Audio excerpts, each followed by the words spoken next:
Hey everyone, it's your girl Maddie here, aka Beaver Mosh, and today I am talking to you about Damned and Decayed from the Ontario, Canada-based Cryophilic. This is a CDN Records release, and this record surprised me.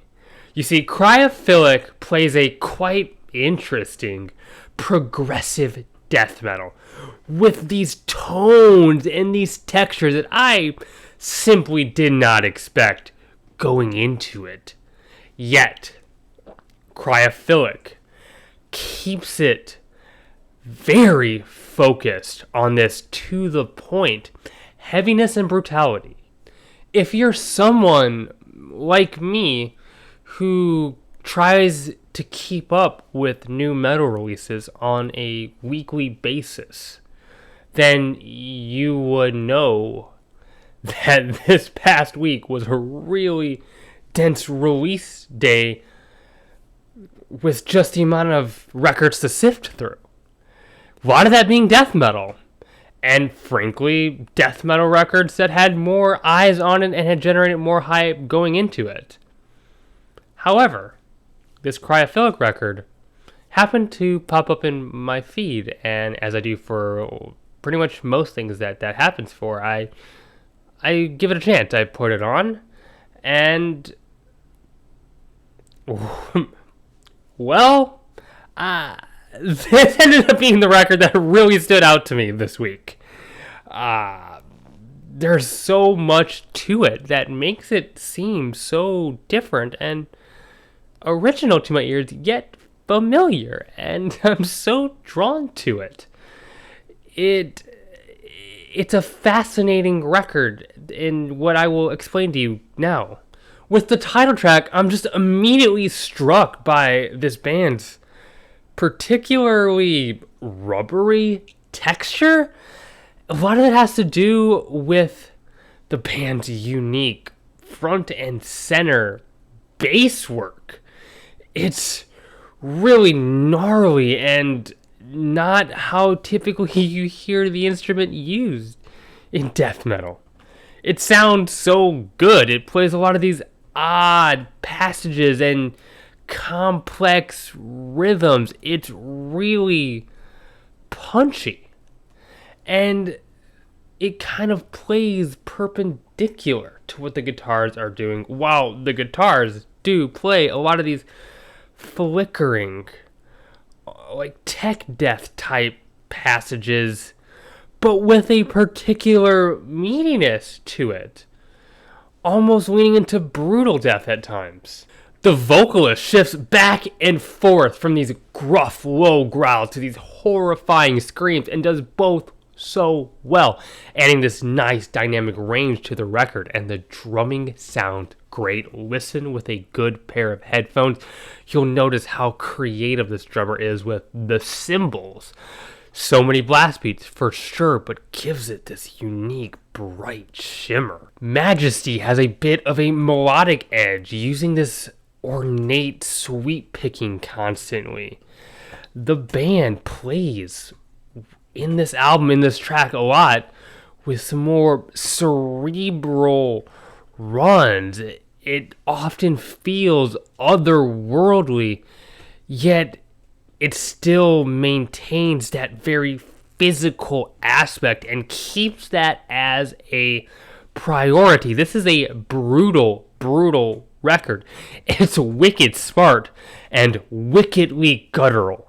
I'm really interested here on this track how the vocals will often follow the rhythmic and melodic direction of the bass for a tone that is not very common, but sounds so fresh and original right here.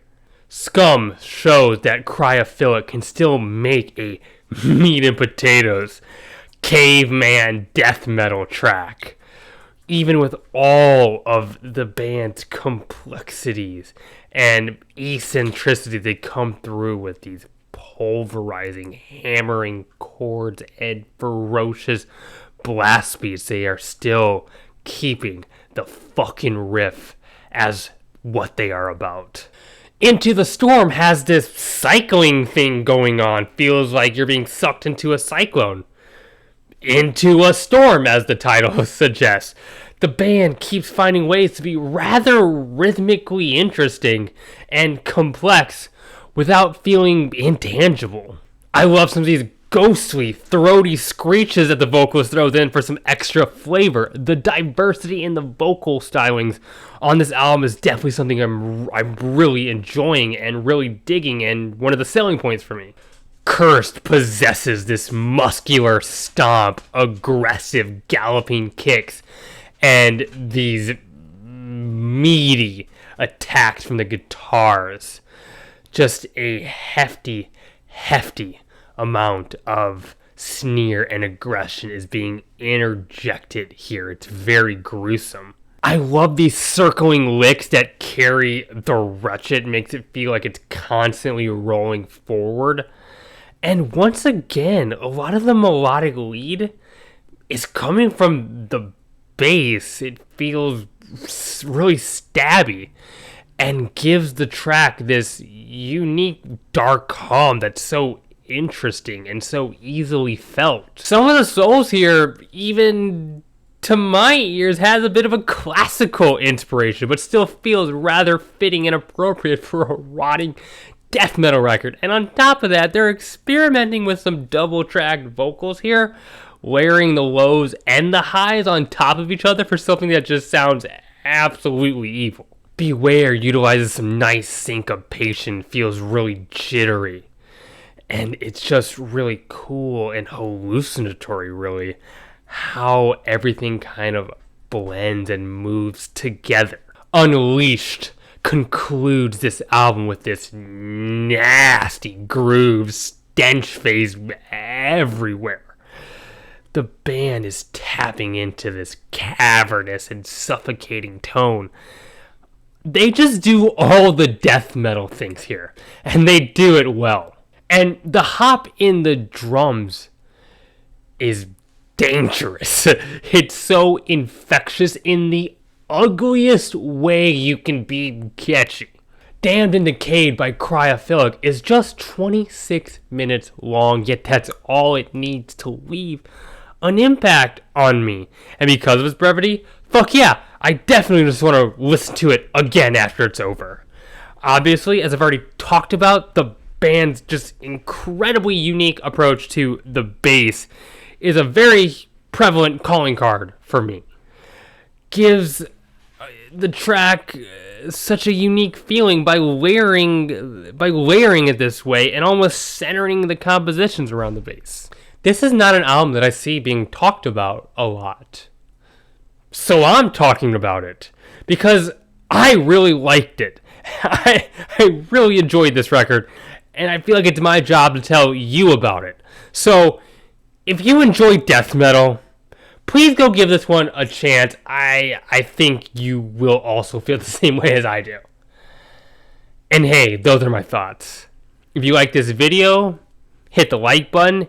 It'd mean the world to me if you consider subscribing. We are so close to that 666 mark. Once I hit it, I have something very special planned for you. I've been collecting questions from my audience. You can leave that on my Twitter, or there's a post on the community tab. You still got time for that. Leave a comment below. I love getting to engage with those. I have a Twitter. You can follow. Link to that in the bio of this YouTube channel. I have a Patreon now. No pressure to give, but I'm going to be doing exclusive content there. It's an option. It's going to help keep the show more sustainable.